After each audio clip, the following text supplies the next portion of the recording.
गंगा मैली ना होने पाए। इस पाठ में भारत की सुप्रसिद्ध नदी गंगा के उद्गम प्रवाह एवं बंगाल की खाड़ी में विलय के साथ उसकी प्राचीन गाथा एवं वर्तमान स्थिति का वर्णन किया गया है। सदियों से भारत भूमि की महानता को वहन करने वाली पुण्य सलिला उत्तर भारत के समतल मैदानी भाग को विश्व का प्रमुख खाद्यान्न भंडार बनाने वाली गंगा आज दूषित होती जा रही है। इसकी स्वच्छता और संरक्षण पर ध्यान देना नितांत अनिवार्य है। चुनौतियां हर जगह हैं, मुश्किलें भी हैं, रुकावटें आती हैं, लेकिन उन पर चर्चा करके उन्हें सुलझा लेना चाहिए। टेसी थॉमस। भारत के समग्र मानचित्र पर गले के हार के रूप में सुशोभित होने वाली पुण्य सलिला गंगा को इस पृथ्वीलोक पर महाराज भगीरथ ने उतारा था। उनकी कठिन तपस्या, कठोर साधना तथा एकनिष्ठ भक्ति के सम्मुख महादेव भी बेबस हो गए और अपनी जटाओं में रहने वाली गंगा को मानव जाति के उद्धार के लिए पृथ्वी पर भेज दिया। ज्येष्ठ माह के शुक्ल पक्ष की दशमी तिथि को गंगा धरती पर अवतरित हुई। उस दिन से गंगा दशहरा का पुण्य पर्व मनाया जाता है और गंगा देव नदी से भारतवासियों की गंगा मां बन गई। भगीरथ ने अपने 60,000 अभिशप्त पूर्वजों के उद्धार हेतु जो कपिल मुनि के श्रापवश भस्म हो गए थे, गंगा को पृथ्वी पर उतारा था।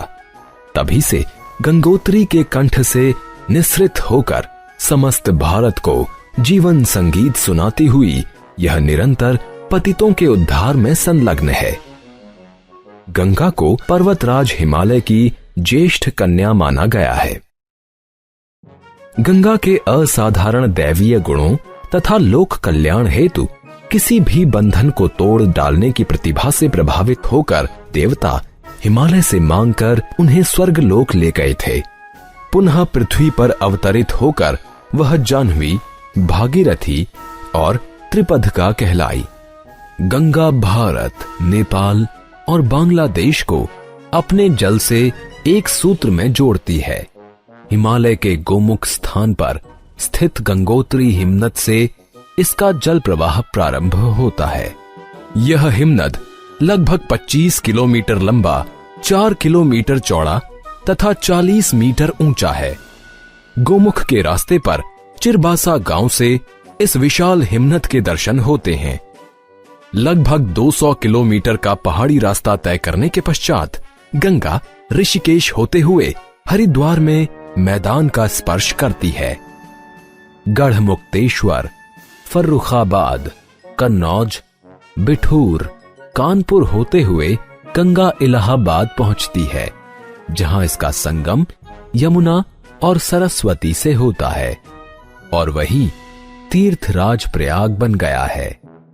भगवान शिव की नगरी काशी में पहुंचकर गंगा मिर्जापुर, पटना आदि शहरों से होते हुए सोन, गंडक, घाघरा, कोसी आदि सहायक नदियों से मिलती मिलाती भागलपुर में दक्षिणवर्ती हो जाती है।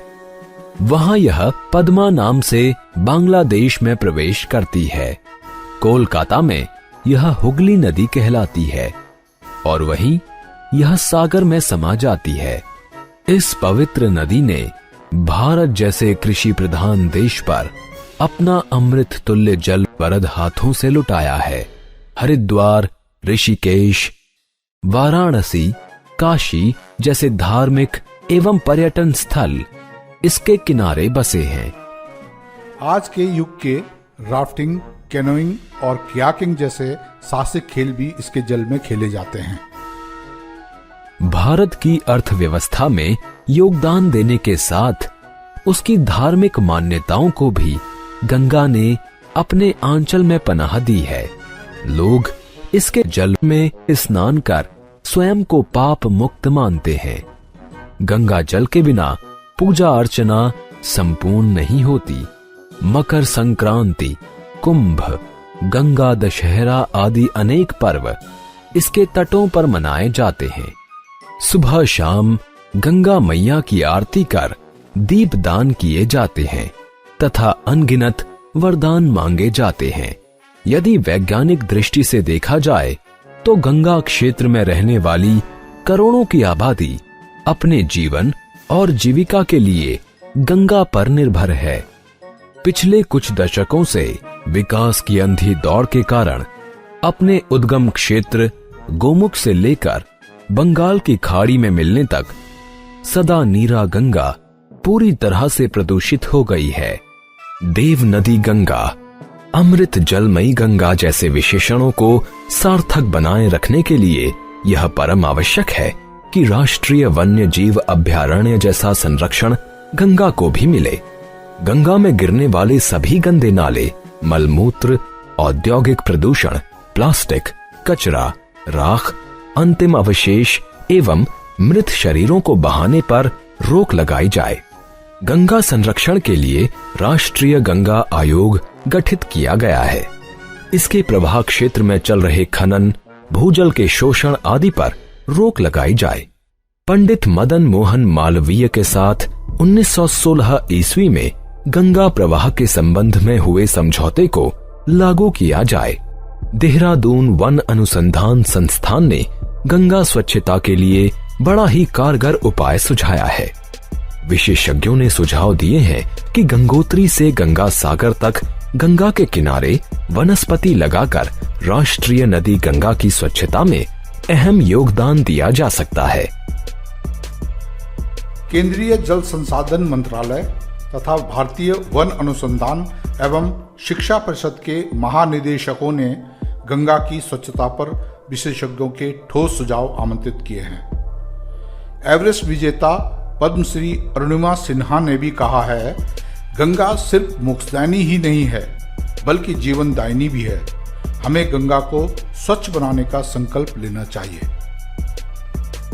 हम सभी देशवासियों को एकजुट होकर अंधविश्वासों से परे हटकर गंगा के गरिमामय रूप को सुरक्षित रखने का प्रयास करना होगा।